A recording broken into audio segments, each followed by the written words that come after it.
¿Qué tal, hermanos? Muy buenas noches. Me ha gustado poder estar nuevamente con ustedes en esta noche y estoy emocionado porque el día de hoy vamos a iniciar nuestro estudio en el libro de Apocalipsis. Entonces, pues hoy vamos a estar en el capítulo 1. Vamos a iniciar con una oración. Padre, te damos muchas gracias por este día, por la oportunidad que nos das de poder estudiar el día de hoy tu palabra. Ponemos este estudio en tus manos, Dios, y te agradecemos mucho porque has sido bueno con nosotros y nos has dado la oportunidad de estar a lo largo de estos meses estudiando tu palabra y poder llegar a el último libro de la Biblia, Padre. Te rogamos que guíes nuestro entendimiento y que seas tú hablándonos el día de hoy, Padre. Te bendecimos en el nombre de Jesús. Amén.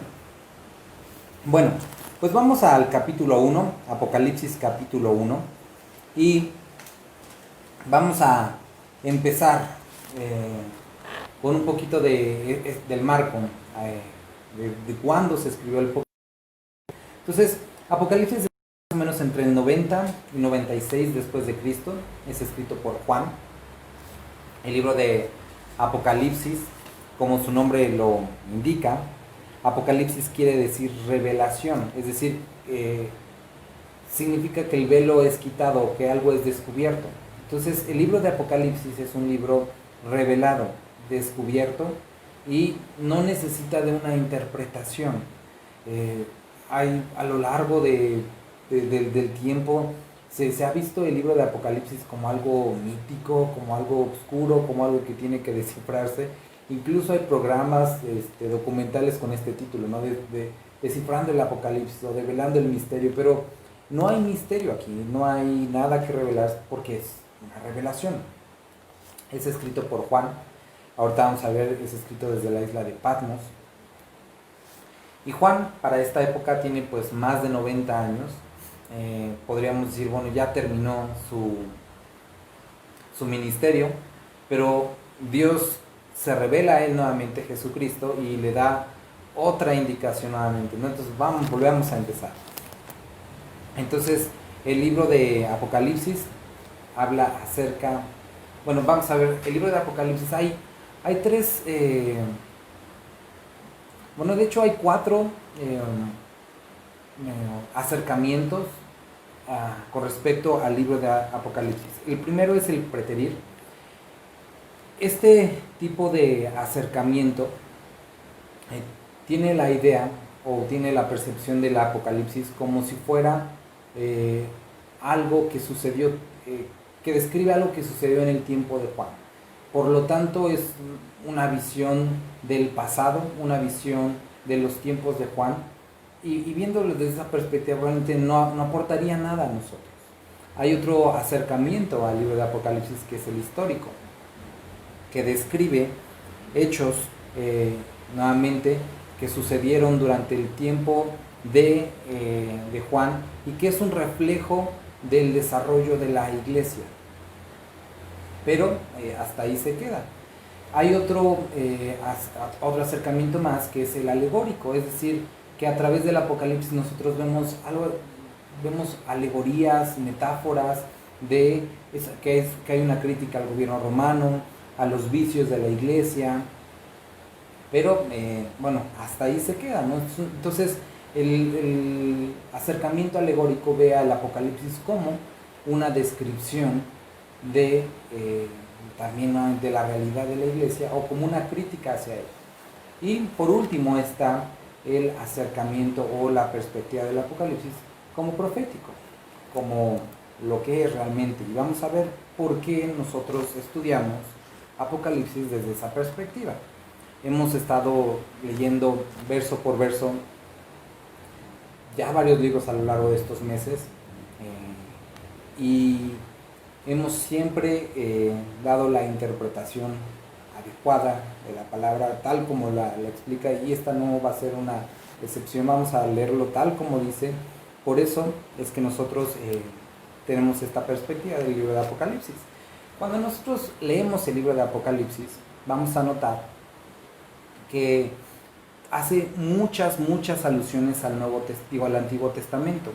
cerca de 500 alusiones al Antiguo Testamento, 278 versículos de los 400 que contiene el libro de Apocalipsis hacen referencia al Antiguo Testamento, es decir, el 70% de Apocalipsis hace referencia al Antiguo Testamento. Por eso nos tomamos la tarea de por lo menos estos últimos 8 meses estar estudiando los libros del Antiguo Testamento que aún no habíamos leído, y gracias a Dios son libros que totalmente tienen que ver y nos van a ayudar a tener una perspectiva más amplia de lo que se está hablando. Estudiamos el libro de Daniel, estudiamos Ezequiel, Zacarías, los profetas menores, estuvimos estudiando, y todos tienen relevancia en esto. Estuvimos estudiando Corintios, la primera y segunda carta, estudiamos Tesalonicenses, y ya en últimas fechas estudiamos, las cartas de Juan y Judas, que nos van a dar la base para poder entender lo que vamos a estar hablando el día de hoy, y van a ver que les va a empezar a hacer mucho más sentido que en ocasiones pasadas cuando leímos este libro, ¿sale? Entonces, sin más vueltas vamos a iniciar. Dice versículo 1, la revelación de Jesucristo que Dios le dio para manifestar a sus siervos las cosas que deben de suceder pronto. Primera cosa que nosotros encontramos aquí, dice la revelación. Ya hablamos de esta palabra. La palabra revelación que aquí está escrita es Apocalipsis o Apocalipsis, que hace referencia a algo que ha sido quitado el velo, descubierto. Entonces no hay nada que investigar, está revelado. Ahora, tenemos que ver que la revelación de qué. El Apocalipsis sí habla del fin de los tiempos, sí habla del anticristo, habla de la tribulación, habla de eventos finales, pero realmente, como toda la Biblia, y este libro no es la excepción, el protagonista es Cristo. Y aquí vamos a ver a Cristo revelado. Es la descripción de Cristo, del amor de Cristo en los últimos tiempos, la misericordia de Cristo en los últimos tiempos.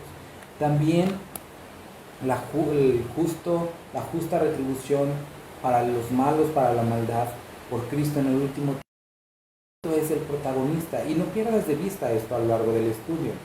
Otra cosa que tenemos que entender es que también esta revelación es de parte del Padre, es la revelación de Cristo por el Padre, dado a, vamos a ver, dice la revelación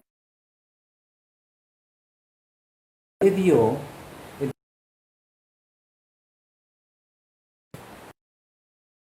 importante, como todos los libros y Cristo vienen del Padre y fueron dados a través de sus siervos para manifestar a sus siervos. Entonces, la idea de este libro era poder dejar claro, de poder manifestar a cada uno de nosotros que leemos esto. Y acuérdate, la palabra manifestar, estuvimos hablando varias veces de esta palabra en las cartas de Juan. Manifestar es hacer evidente. ¿A quién? A sus siervos, a ti y a mí. Las cosas que deben de suceder pronto. Y esta palabra pronto es esta frase griega tacher, que quiere decir súbitamente o de golpe. Entonces son las cosas que van a suceder de golpe, pronto. Ahora, desde el momento que se da esta profecía hasta el día de hoy, vemos que lo que faltaba por cumplirse para que esto suceda está resuelto. Y estamos así al filo de los asientos, simplemente esperando, y tenemos esta certeza de que el día del Señor viene pronto. Pronto no sabemos cuándo es, simplemente sabemos que es pronto, y será así, de golpe. Dice a sus siervos las cosas que deben de suceder pronto, y la declaró enviándola por medio de su ángel, de su mensajero, a quien, a su siervo Juan. Entonces este libro es escrito por Juan, revelado por Dios a través de Jesucristo. Es la revelación de Jesucristo por Dios, que se la dio a Juan para que para nosotros pudiera ser evidente las cosas que van a suceder. Y aquí nos da el enfoque de la perspectiva. Estas cosas no han sucedido, van a suceder. Entonces podemos ver que este libro habla de cosas futuras. Vamos a dividir más adelante y vamos a llegar al versículo que este libro habla de las cosas que fueron, de las cosas que son y de las cosas que han de venir. El primer capítulo hablamos de las cosas que fueron, segundo capítulo y tercero hablamos de las cosas que son, y en el cuarto capítulo hasta el 22 vamos a ver las cosas que han de ser. Vuelvo a repetir, ¿cuándo sucederá esto? No lo sabemos, pero sabemos que es pronto. Y la palabra de Dios nos invita a tener esta esperanza y nos dice que el que tiene esta esperanza se purifica en ella. Ahora, quiero regresar a la palabra manifestar. Bueno, ahorita regresamos. Que se ha dado testimonio de la palabra, perdón, a su siervo Juan, que ha dado testimonio de la palabra de Dios y del testimonio de Jesucristo y de todas las cosas que ha visto. Vuelvo a repetir. Entonces declaró, enviándola por medio de su ángel a su siervo Juan, que ha dado testimonio de la palabra de Dios y del testimonio de Jesucristo y de todas las cosas que ha visto. Y recordamos nuevamente las palabras que vimos anteriormente del mismo Juan y vimos su gloria como del unigénito. Entonces Juan nuevamente va a dar testimonio de Jesucristo, algo que ya había hecho antes, de la palabra de Dios, y vimos, y era el verbo. Entonces él habló anteriormente de la palabra de Dios y vuelve a hablar de lo mismo, la palabra de Dios, el testimonio de Jesucristo, cosas que él oyó y vio. Y si vemos esto, hace totalmente sentido con las cartas de Juan. Es algo que él vio, o sea, él explica que para que creas, y estas cosas él las vio y las escuchó, ¿sale? Después, versículo 3, bienaventurado el que lee y los que oyen las palabras de esta profecía y guardan las cosas en ella escritas. Y vuelvo a repetir, porque el tiempo está cerca. Entonces, hay una bienaventuranza y encontramos la primera de 7 que vamos a estar estudiando a lo largo del libro de Apocalipsis. Y la primera dice que bienaventurado con el hecho de leer y escuchar. En otras palabras, bienaventurado el pastor o el maestro que enseña esto, que lo lee, y los que lo escuchan. Entonces, el día de hoy tú y yo estamos recibiendo parte de esta bienaventuranza por el hecho de estarlo yo leyendo y enseñando y tú escuchando. Y es hermoso poder así ya. Ahora hay una segunda parte. Dice, y guardan las cosas en ella escritas. Entonces, la bienaventuranza consiste en hablar, escuchar y guardar. Y es cuando esta bienaventuranza se vuelve efectiva en tu vida. Vamos a hablar, cae como un cheque, ¿no? Es algo buen cobro. Entonces, cuando se cumple esto, es cuando esta bienaventuranza es efectiva en nuestra vida. Entonces, te recomiendo, ya tienes la mitad, ya lo estás escuchando. Lo que el día de hoy escuchemos y en las semanas y en los estudios que vienen, ponlos por obra, porque aquí nos dice una razón. No únicamente por el de la bienaventuranza, sino porque el tiempo está. Y te darás cuenta que esta bendición y en el modo que te conduces, tu entendimiento, tu vida, tu corazón, tu mente han comprendido que Cristo viene pronto. Eso te va a llevar a conducir, a actuar de una manera diferente, porque el tiempo está cerca. Y hemos venido hablando de esto. El tiempo está cerca y lo dice la palabra, y esto debería de modificar nuestras acciones.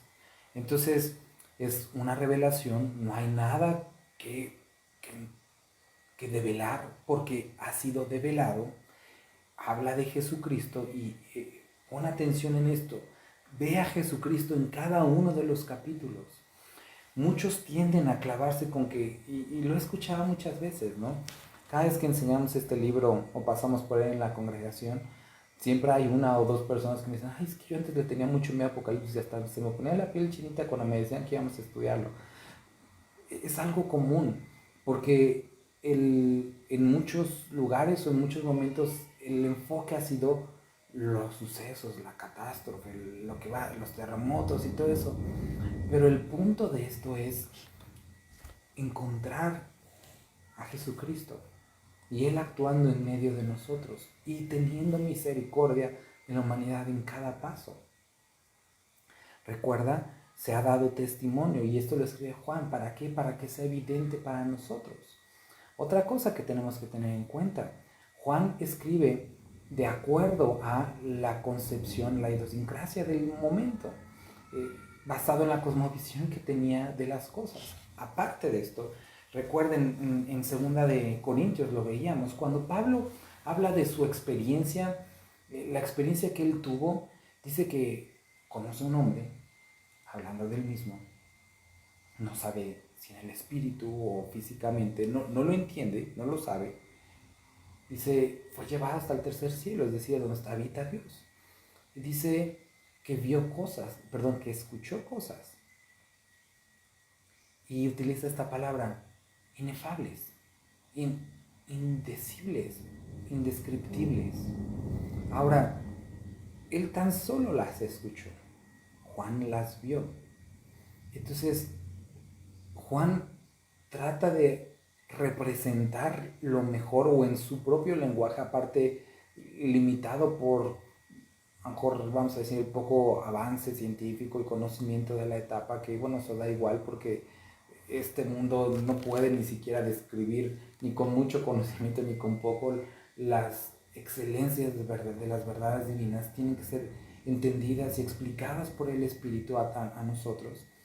Entonces, toma esto en cuenta. Juan está viendo algo que Pablo describe como inefable, indecible, indescriptible.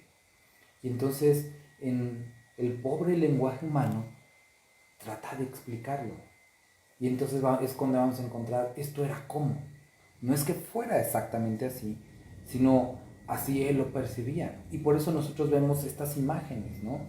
Estas imágenes al libro de Apocalipsis que, lejos de querer confundir, son utilizadas para que nuestra pobre capacidad pueda entender o percibir por lo menos de qué se trata, las maravillas que Juan vio. Y esto es algo hermoso, cuando en nuestra vida, con nuestro pobre lenguaje, podemos decirle a alguien, acércate a Dios.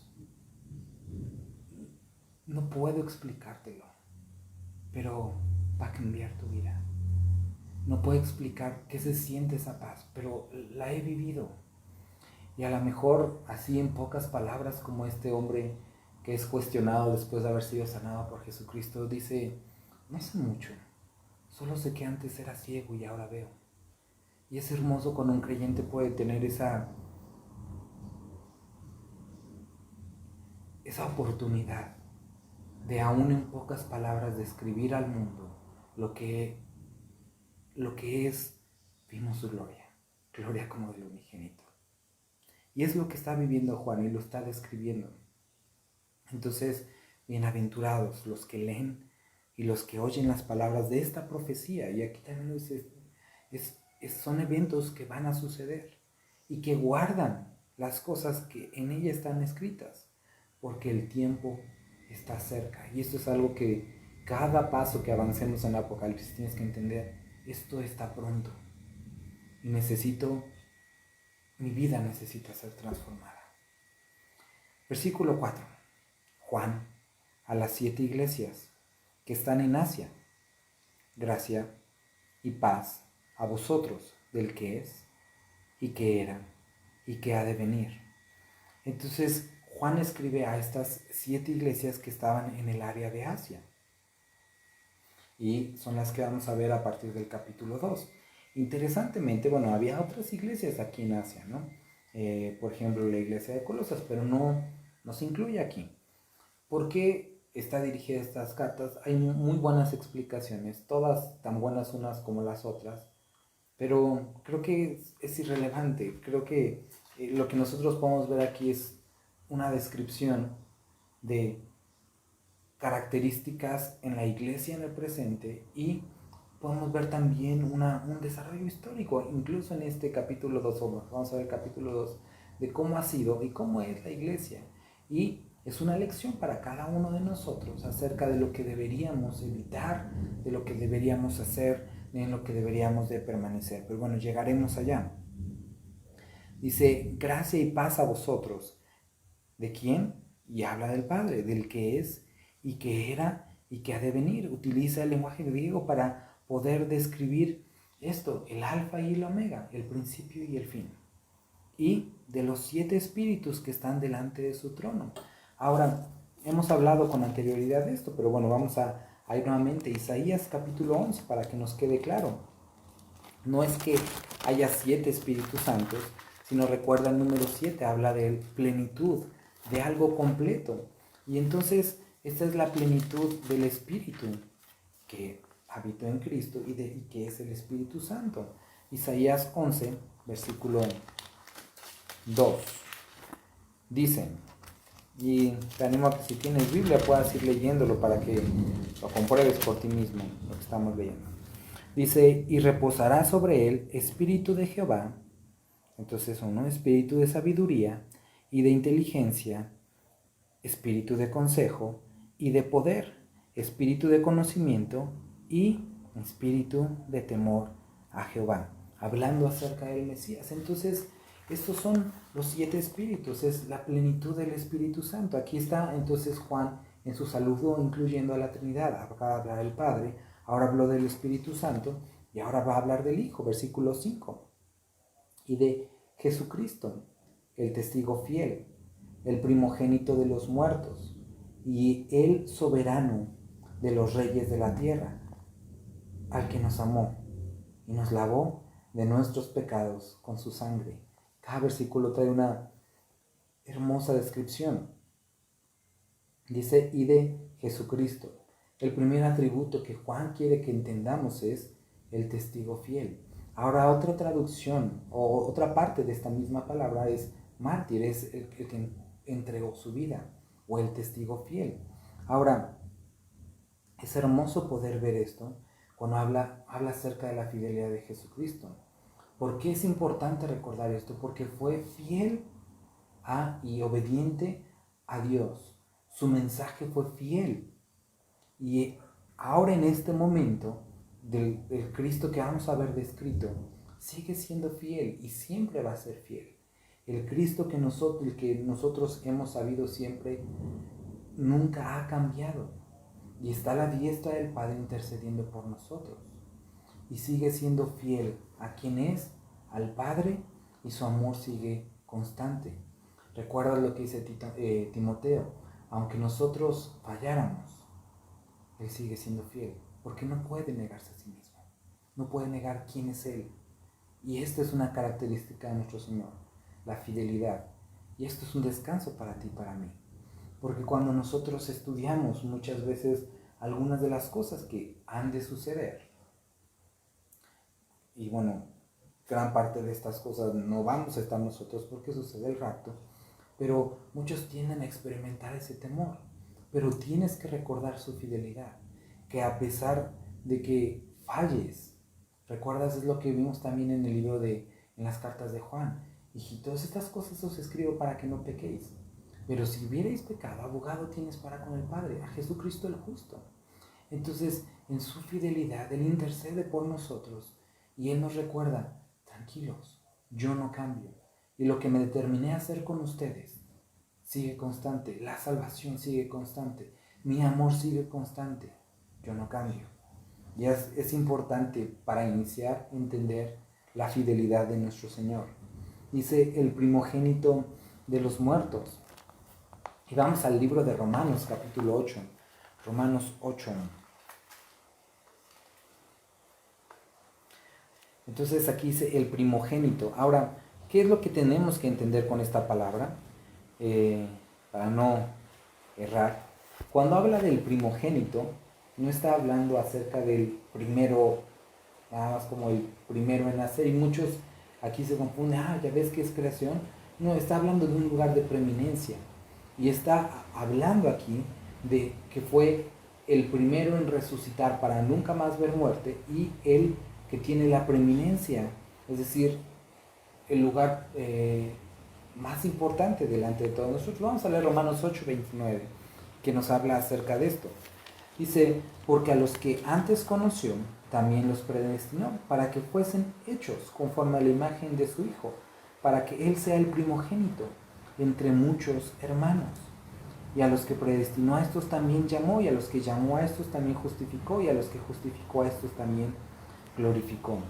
Es un versículo hermoso que nos habla acerca del propósito de Dios, de cómo Él nos llamó para que fuéramos conformados a su imagen y para que Él pudiera ser el primero entre muchos y el primero en importancia delante de todos. Entonces, el primogénito de los muertos y el soberano de los reyes. Entonces, no sé si recuerdas cuando nosotros iniciamos el libro de Lucas, cuando estábamos estudiando la tentación de Jesucristo, ¿no? Que fue el evangelio que hemos estado estudiando más recientemente. Cuando Jesucristo es tentado, esta es una de las sugerencias de Satanás. Inclínate delante de mí, mira, te voy a dar todo esto. Y qué interesante que aquí Dios habla de la pertenencia de Jesucristo, de todo eso que Satanás intentó ofrecerle a Jesucristo, tratando de que Él lo pudiera obtener sin sufrimiento, plan satánico, y cómo Jesucristo lo logró en la voluntad del Padre, haciendo y obedeciendo la voluntad del Padre. Era necesaria la cruz, era necesario, y a través de esto lo vemos en Hebreos. Todo es puesto debajo de los pies de Jesucristo, todo reino, toda nación. Entonces, el soberano de los reyes. Y cuando vemos todo el desastre que haya en adelante, que producen todos estos hombres déspotas, tiranos, tenemos que recordar que Él está en control. Y el día de hoy, si tú estás angustiado por lo que hay, por lo que es, por los gobernantes, por los movimientos, tienes que saber que Jesucristo gobierna. Era algo, cuando leímos Daniel, acuérdate, Nabucodonosor olvidó y se envaneció. Y entonces Dios mandó este juicio a su vida y se volvió un animal para que recordara que Jehová reina sobre el reino de los hombres. Y sabes, ese temor que a veces experimentamos, esa ansiedad acerca de, ay, es que el gobierno, es que esto, es que lo otro, lleva en sí el castigo, porque has olvidado quién realmente gobierna, quién está sentado en el trono. Y el día de hoy sigue siendo lo mismo. Hermano y hermana, no olvides como Nabucodonosor, no olvides como muchos hombres a lo largo de la historia, que Jehová gobierna y que su reino es inconmovible y es mejor y no es de este mundo.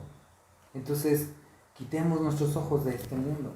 Lo vimos también en Juan, que no pertenecemos a este mundo, que nuestra vida no es aquí, que vamos a un lugar en el que Cristo gobierna justa, rectamente. Dice al que, el soberano de los reyes de la tierra, al que nos amó. Y esta palabra está en pasado. Ahora, no quiere decir que no nos ama. Dios, Jesucristo nos sigue amando. Pero está hablando acerca de lo que también vimos en Juan. ¿Notas cómo tantas referencias a lo que hemos estado estudiando? En esto conocimos el amor. Esto es el verdadero amor, en que aún siendo nosotros pecadores, Cristo nos amó y murió por nosotros. Entonces, la gran y la más hermosa muestra de amor del Padre, del Hijo hacia nosotros, fue en esa cruz. El Padre dando a su Hijo, el Hijo muriendo por nosotros y ambos reconciliándonos consigo mismo en esa cruz, en Jesucristo. Y dice al que nos amó. Y esta noche, el día de hoy, antes de acostarte, recuerda, Si el día de hoy estás batallando con problemas acerca de sentirte aceptado, querido, querida, aceptada, recuerda que alguien te amó y te ama y lo ha demostrado de la manera más excelsa, que es a través de entregar su vida en la cruz, cuando tú ni siquiera lo querías, lo amabas, o si quiere, bueno, obviamente ni existías. Pero Él en su cruz pasaste por su mente, y cuando dijo consumado es, también tu pecado, el pasado, el presente y el futuro, fueron perdonados en su cruz. Y a través del arrepentimiento nos acercamos y accedemos a este amor, a este momento que nos amó. Es un momento muy solemne, de mucho gozo, en el que fuimos tú y yo hechos salvos al que nos amó. Es un título hermoso. Y te decía esta noche, cuando te acuestes, recuerda, Él me amó. Y mañana, cuando su misericordia sea nueva, recuerda, Él me amó. Entonces, esto presente, y este es el problema con nosotros, ¿no? Lo veíamos en el libro de Judas, lo veíamos en la tercera carta, lo veíamos también en el libro de Lucas, lo vemos en los evangelios, ¿no? Cuando le pedían a Jesucristo otra señal, y Jesucristo acaba de alimentar, acaba de sacar un demonio y piden otra señal, y dice, no les voy a dar otra señal, ¿no? Más que, y habla del profeta Jonás, pero es absurdo cuando nosotros decimos, Dios, muestra que me amas, dándome esto, sanándome, haciendo esto. No, hermano, hermana, Él ya te amó y lo demostró de la mejor manera, entregando su vida y su sangre al que nos amó. Y entonces dice, y nos lavó. ¿De qué nos lavó? De nuestros pecados. ¿Con qué nos lavó? Con su sangre. Entonces es muy importante que Él nos lavó y no después nos amó. Que eso es lo que nosotros haríamos. Cuando, por ejemplo, dicen, ay, no agarres al perro, mejor lo bañamos primero para después poder agarrarlo, ¿no? Y espero no se ofendan, lo digo por mí, pero eso es lo que hizo Dios. Él no me lavó primero y ya después me amó porque ahora sí estaba limpio, sino me amó primero. Y ese amor lo llevó a derramar la sangre que me lavó y me está purificando a través de su palabra. Entonces es hermoso ver esto, como Él antes de eso me amó. Y ese amor lo llevó a lavarme. ¿Cómo? Entregando su vida. ¿De qué me lavó?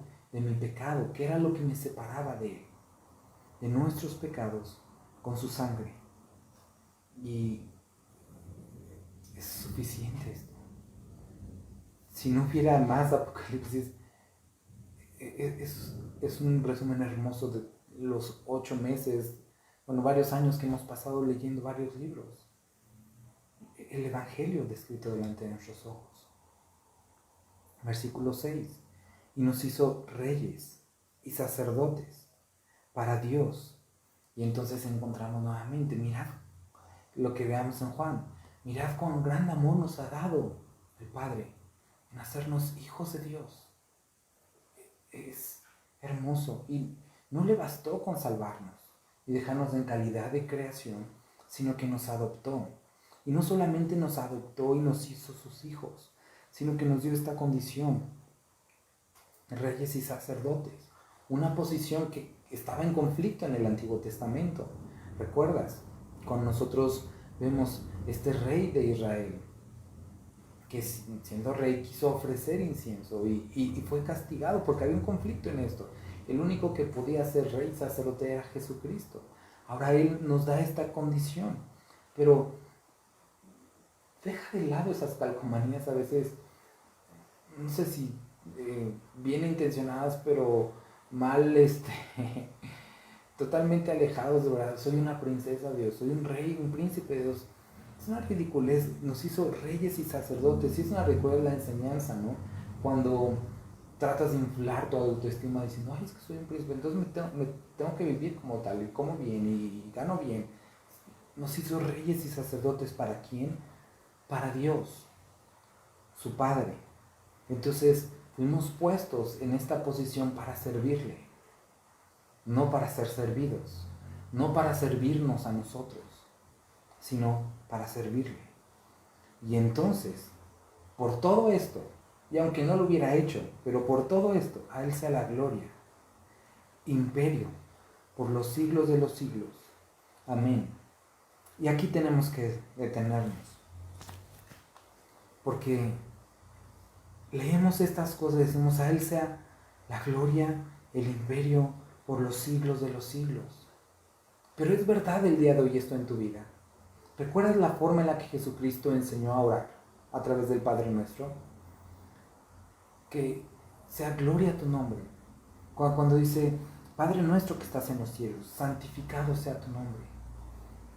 Santificamos su nombre con nuestra oración. Y realmente cuando decimos alza la gloria, el imperio por los siglos, lo es en nuestra vida el día de hoy.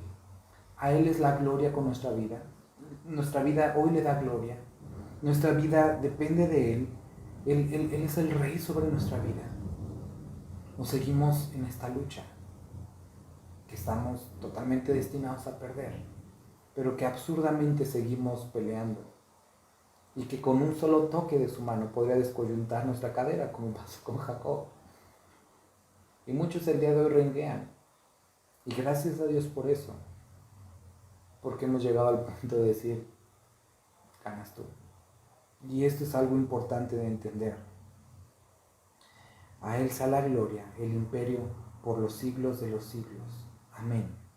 Hermano, hemos, creo yo, en algunos momentos tenido un mal entendimiento acerca de este punto de, ay, pues rinda tu vida a Dios.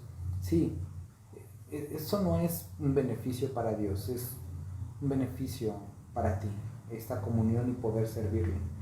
Porque aunque tú no lo hagas, y ateos, personas, aunque no ateas, pero que simplemente no quieren, rebeldes, como le quieras llamar, va a llegar el momento en el que no va a ser opción.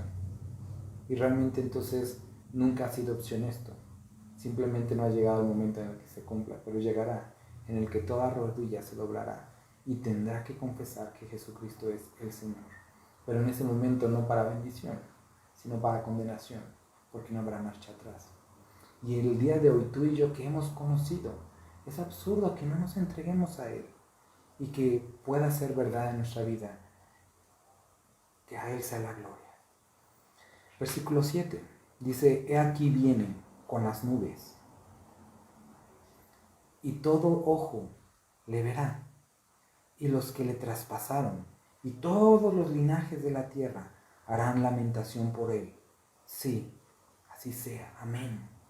Entonces, en el versículo 7 nosotros vemos la primera parte, que vienen las nubes, y es esta imagen que nosotros encontramos en el Antiguo Testamento, la presencia de Dios, lo que llamaban Shekinah.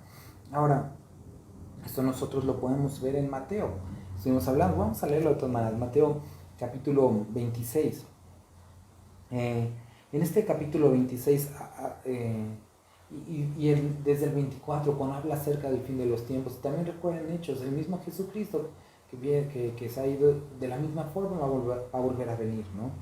Y después dice, y todo ojo le verá, y los que le traspasaron, y todos los linajes de la tierra harán lamentación por él. Y volvemos a ver nuevas citas, tanto del Nuevo como del Antiguo Testamento, que hemos estudiado con anterioridad. Todo ojo le verá, y esto nosotros lo podemos ver en Mateo capítulo 24, del 26 en adelante. Dice que todo ojo le verá, y esto también nos da una certeza de que cuando Jesucristo vuelva por segunda ocasión, no va a haber lugar a duda de que Jesucristo viene. Y por eso Jesucristo dice, no les crean en el capítulo 24 cuando digan aquí está o allá está, porque dice que como un relámpago, así de oriente hacia occidente, y será visible por todos, todo ojo le verá. Entonces cuando Jesucristo se presente nuevamente, será evidente. Entonces si el día de hoy estás con eso, es que no sé si Jesús ya vino, deja de darte esta tranquilidad. No ha venido, porque hubiera sido muy visible y no habría lugar a duda. Siguiente punto, dice, los que le traspasaron, haciendo referencia a lo que nosotros vimos en Zacarías capítulo 12, versículo 10, ¿te acuerdas? Cuando dice, y llorarán como se llora por un primogénito. Y los que le traspasaron, habla de esto. Como los judíos van a tener esta conciencia de que ellos lo tuvieron. Caminó en medio de ellos y lo rechazaron. Y harán gran lamento. Y no solamente ellos, sino todos los linajes, todas las naciones de la tierra. Entonces, cuando Cristo venga por segunda ocasión, será evidente, y todo ojo le verá. Versículo 8. Y Jesucristo se introduce. Yo soy el alfa y la omega, el principio y el fin. Dice el Señor, el que es, y el que era, y el que ha de venir, el Todopoderoso. Y es súper interesante ver estos nombres del Antiguo Testamento que cualquier judío que escuchaba esto sabía que era Dios. Y ahora Jesucristo se presenta con este mismo nombre. Y es la clara descripción de que yo y el Padre uno somos. Porque está utilizando el nombre de el Todopoderoso y el nombre de el principio y el fin, el primero y el último, que es lo que conocemos como el tetragramatón. Estas las letras Y, H, W, N, perdón, H. Entonces es Jesucristo presentándose con los mismos atributos del Padre. Versículo 8. Yo, Juan, vuestro hermano, y copartícipe vuestro en la tribulación en el reino y en la paciencia de Jesucristo. Entonces, se escribe, yo, Juan. ¿Cuál Juan? Pues Juan el discípulo amado. Dice, vuestro hermano y copartícipe. Y nos habla de este momento en el que Juan está experimentando también tribulación. Entonces, Juan escribe esto en momentos angustiosos también. Patmos era utilizado como un lugar en donde mandaban a presos políticos. Y era un lugar, y hasta el día de hoy obviamente sigue estando ahí la isla. Es una isla en la que se describe que no había lugares para cultivar, era un lugar rocoso, inhóspito. Y hasta el día de hoy hay una gruta que es donde se dice que Juan recibió esta revelación, ¿no? Entonces, él estaba siendo copartícipe, estaba experimentando él también la tribulación en el reino. Y en la paciencia, esperando también él la pronta venida de Jesucristo. Y se estaba en la isla llamada Patmos, por causa de la palabra de Dios. Entonces él describe que su estancia allí, el motivo fue Cristo Jesús. Y siendo viejo, y el testimonio de Jesucristo. Entonces vemos un hombre que había corrido la carrera durante años y había guardado la paciencia, había luchado y peleado la buena batalla. Y es hermoso ver el ejemplo de este hombre, y es como lo que dice el libro de Hebreos, ¿no? Teniendo enterrador nuestro, tan grande nube de testigos, prosigamos a la meta y ve el ejemplo de este hombre. A gran edad. Y vamos a ver qué es lo que estaba haciendo. Juan, se habla de Juan tenía el ministerio del pastorado, ¿no? Dice, yo estaba en el Espíritu en el día del Señor, entonces estaba en un día domingo. Dice, en el Espíritu, buscando a Dios, de esta forma cercana, ferviente, estaba buscando al Padre. Y es hermoso, ¿no? Porque un pastor sin iglesia es como algo raro, ¿no? Pero ahí estaba Juan, un día domingo, sin perder la costumbre en el buen sentido, no que fuera como simplemente una tradición, sino como cada domingo, tuviera o no tuviera congregación, él estaba ahí. Y yo a veces cuando leo esto, pensar en eso, digo, qué raro sería, ¿no? El día que no hubiera congregación. Y perseverando a la edad que tenía, buscando al Señor en un día domingo. Y entonces, aquel que prometió que donde estuvieran 2 o 3 reunidos a su nombre, ahí iba a estar Él, se hace evidente. Y es hermoso que tú y yo podamos tener esa seguridad del día de hoy. Que cuando nos reunimos para buscarle. Y esto, ¿sabes qué, hermano? Es uno de los porqués necesitamos anhelar estar reunidos los domingos a pesar de toda esta situación que estamos viviendo. Porque aunque sabemos que sí, Dios está en medio de nosotros todo el tiempo, hay algo especial, hay algo diferente cuando la iglesia se reúne. Porque dice, yo estoy ahí. Y es algo que quieres desear, que necesitas desear. El que Él esté en medio de nosotros y se manifieste. Y que podamos sentir su presencia. No porque no podamos otros días de la semana, sino porque lo podamos hacer como cuerpo. Y regocijarnos porque estamos perseverando en Él. Entonces, Él estaba perseverando en el Espíritu. Y oí detrás de mí una gran voz. Y empezamos a escuchar esto. Si véalo subrayando si quieres. Dice, como de trompeta. No era un sonido de trompeta, no. Era algo fuerte. Y la voz de trompeta en esa época tenía varias funciones. No podemos verla desde la perspectiva romana o judía, pero para no revolvernos simplemente daban indicaciones. Era algo que uno necesitaba escuchar, porque hablaba de cosas importantes, ¿no? Entonces cuando sonaba una trompeta era levantar el campamento, o era alistarse para la guerra, o era simplemente prestar atención, pero algo que cautivaba la atención de aquellos que la escuchaban en ese tiempo. Entonces era un sonido como de estar alerta, y entonces se escucha una voz fuerte, como de trompeta, importante, con algo que decir. Y el día de hoy la palabra de Dios sigue siendo igual. El problema para nuestras vidas es que hemos perdido ese interés.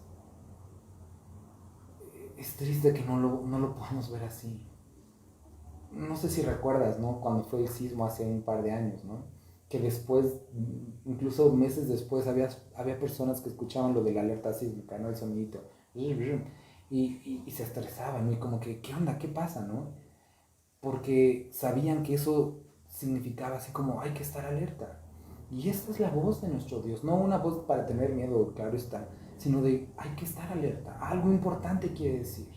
Y es lo que está intentando describir aquí Juan, que decía, yo soy el alfa y la omega, el primero y el último.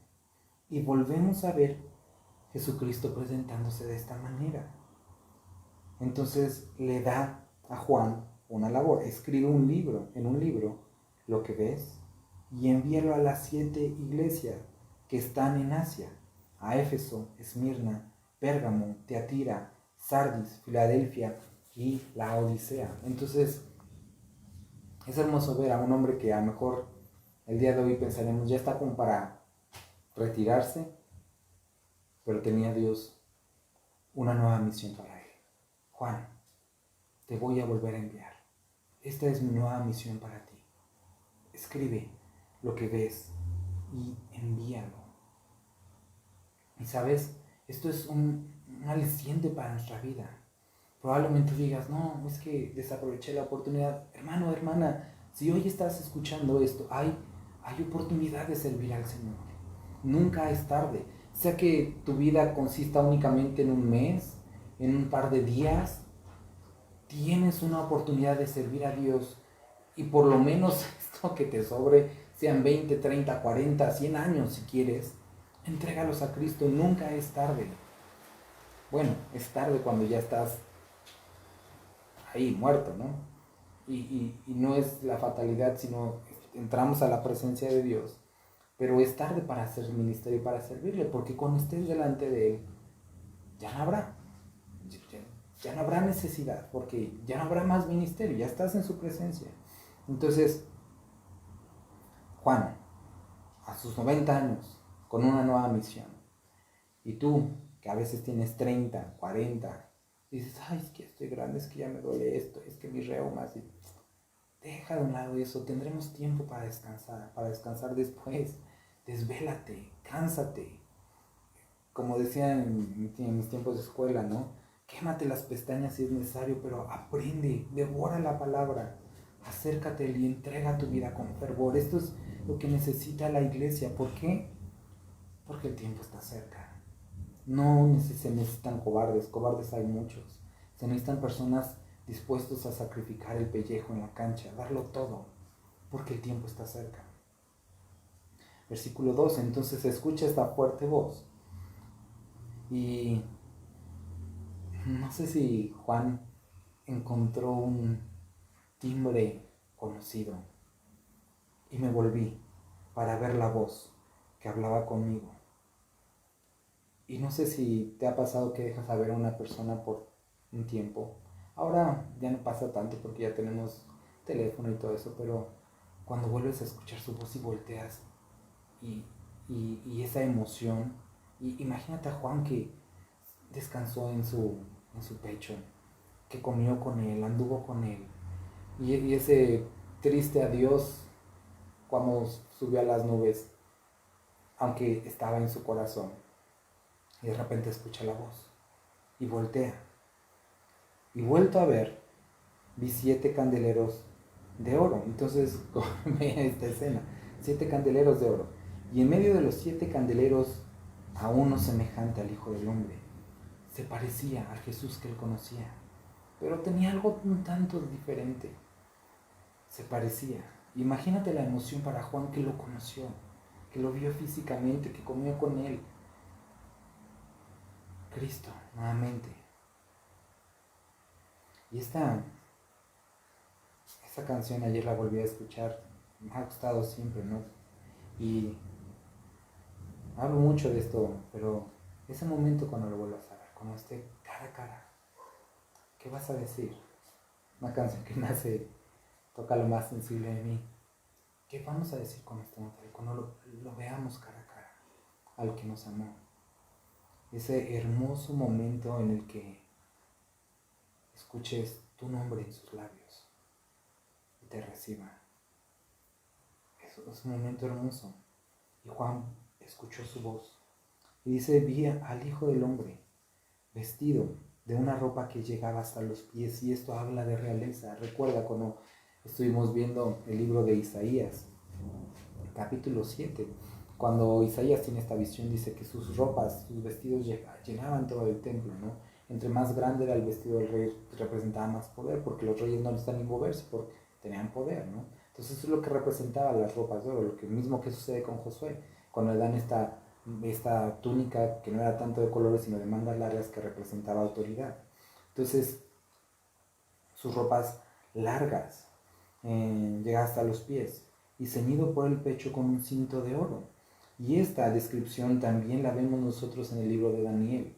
Vemos algo de esto en el libro de Ezequiel. Ahora este cinto que llegaba hasta este cinto que lo ceñía y de oro, representaba el sacerdocio, similar al sacerdocio. Juan empieza a entender, porque digo, él era judío y podían tener esta dice cinto de oro. Su cabeza y sus cabellos eran blancos, como blanca lana, como nieve sus ojos, como llama de fuego. Entonces el color de su cabello representaba, y de su ropa, aparte de representar pureza, representaba este reino eterno. Es esa anciano de días de Jehová, pero la vemos en Cristo Jesús. Y dice, y sus ojos como llama de fuego que consume, y sus pies semejantes al bronce bruñido. Y a lo mejor estás ahorita en tu sala volteando a ver el cuadro que tienes ahí de Jesús con el cabellito castaño, su batita azul, y dices, no, pues no se parece. No, nuestro Señor Jesucristo, el Señor Jesucristo, el día de hoy se ve así. Es la imagen de Cristo glorificado. Es la misma imagen que vimos, vuelvo a repetir, Daniel, Ezequiel. Es el Cristo glorificado. Y si tratas de imaginar cómo es, así es. Es un Cristo poderoso, con todo el poder. Imagínate el amor de Dios para poder contener y refrenar todo esto. Y espero que entiendas cuando dice, y se humilló, haciéndose obediente, y haciéndose con forma humana, y haciéndose obediente hasta la muerte. Todo esto que él era, lo sometió a una frágil humanidad. Grande es el amor de Dios. Y dice, y sus pies semejantes al bronce bruñido, refulgente como un horno, y su voz como estruendo de muchas aguas. Igual no escuchar otra vez los cómo. Obviamente no es así, no es como metal derritiéndose, pero esa es la imagen que tenía para Juan, y su voz como de muchas aguas, fuerte. Una voz que producía este estruendo, fuerza, autoridad. Tenía en su diestra 7 estrellas. De su boca salía una espada aguda de 2 filos, y su rostro era como el sol cuando resplandece en su fuerza. Entonces tenía estas 7 estrellas, salía una espada aguda de 2 filos, y su rostro era como el sol cuando resplandece en su fuerza. Entonces me encantó un comentario que leía, una predicación de Spurgeon. Hace alusión a este capítulo hablando de otro versículo, pero más adelante ahorita vamos a ver que las estrellas representan a los pastores. Pero él dice, cuando ves el sol, te olvidas de las estrellas. Y eso es cierto. Eso es lo que pasa en el día. Cuando está el sol a su máximo esplendor, sin nubes, nada, las estrellas se vuelven invisibles. Porque no hay nada tan fuerte como el sol. Y pastores, es importante recordar esto. Creyentes, es importante recordar esto. No hay estrellas cuando el sol está resplandeciendo. No hay lugar para pequeños destellitos. Él es el que importa. Entonces, también esto es importante o interesante, ¿no? Cuando Pablo va camino a Damasco, ¿no? Dice respirando muerte. Y entonces, en la hora que más brilla el sol, se presenta delante de él algo que brilla más fuerte que el sol. Y lo deja postrado y ciego. Y era Cristo, era este Cristo resplandeciendo. Tan resplandeciente que lo dejó ciego. Y en toda esta imagen, cuando le vi, caí como muerto. Lo mismo pasó con Daniel. Cuando tiene esta visión, no una vez, sino 3 veces, Daniel cae y dice Daniel que sintió como que sus fuerzas se iban, ¿no? Como cuando todo se desguanzaba. Y dice que caí como muerto. No estaba muerto, simplemente las fuerzas se fueron. Y Juan está tratando de describir lo que está sintiendo, viendo al mismo tiempo. Y vuelvo a repetir, como dice Pablo, con palabras indescriptibles. Él está haciendo lo mejor que puede para describir lo mucho que es Dios en tan poquito, en poquitas simples palabras humanas, ¿no? Y Él puso su diestra sobre mí, diciéndome, y esto es hermoso, no temas, yo soy el primero y el último. Y esta es, vuelvo a repetir, un por qué deberíamos de desear reunirnos. Porque cuando Él está en medio de nosotros, cuando dice, donde hay 2 o 3 reunidos en mi nombre, allí estoy yo. Entonces cuando nos reunimos como iglesia, como congregación, Él está ahí. Y Él pone su diestra sobre nosotros y nos dice, cuando yo estoy, no hay temor. Porque mi perfecto amor echa fuera todo temor. Y esto es algo que necesitamos como iglesia. Estamos deseando. Dice versículo, y el que vivo, no temas, yo soy el primero y el último, el que vivió y estuve muerto, mas he aquí vivo por los siglos de los siglos, amén. Y tengo las llaves del la muerte y el Hades. Algo importante a recordar el día de hoy. Jesucristo y resucitó.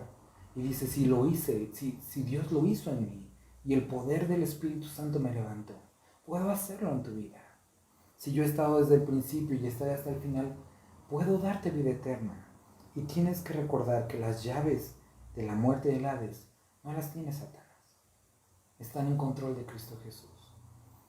Satanás no es el rey del infierno. Él va a pagar ahí. Cristo está en control. La vida, la muerte, los reinos, todo. No se nos olvide.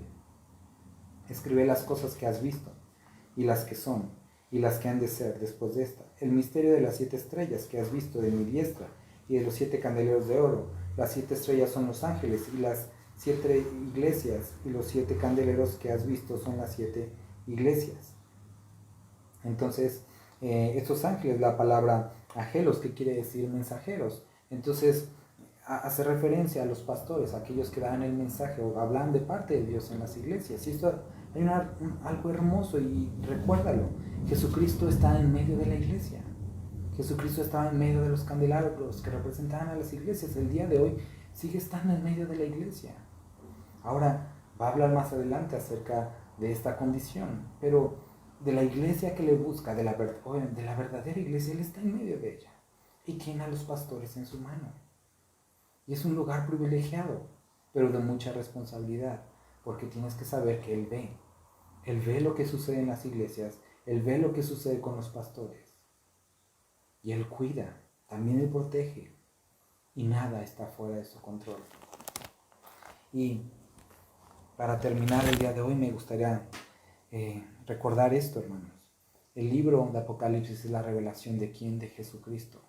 ¿Quién es Él y cómo es Él? Su misericordia, su amor, desde el principio hasta el final, el que fue, el que es y el que será. Y tenemos que entender que nuestro Cristo es fiel, y esta palabra, no se olvide, nos amó. En esto conocimos el amor, en que dio su vida por nosotros y es capaz de purificarnos y guardarnos y darnos vida eterna. Él viene pronto. Por lo tanto, tienes que escuchar esto que acabamos de leer y guardarlo. ¿Por qué? Porque el tiempo es pronto, porque Él viene pronto. Vamos a orar. Padre, muchas gracias te damos por este día, por la oportunidad de haber estudiado esto. Nos ponemos en tus manos, Padre. Te bendecimos y te agradecemos por lo bueno y grande que eres, Dios. Bendito eres. Amén.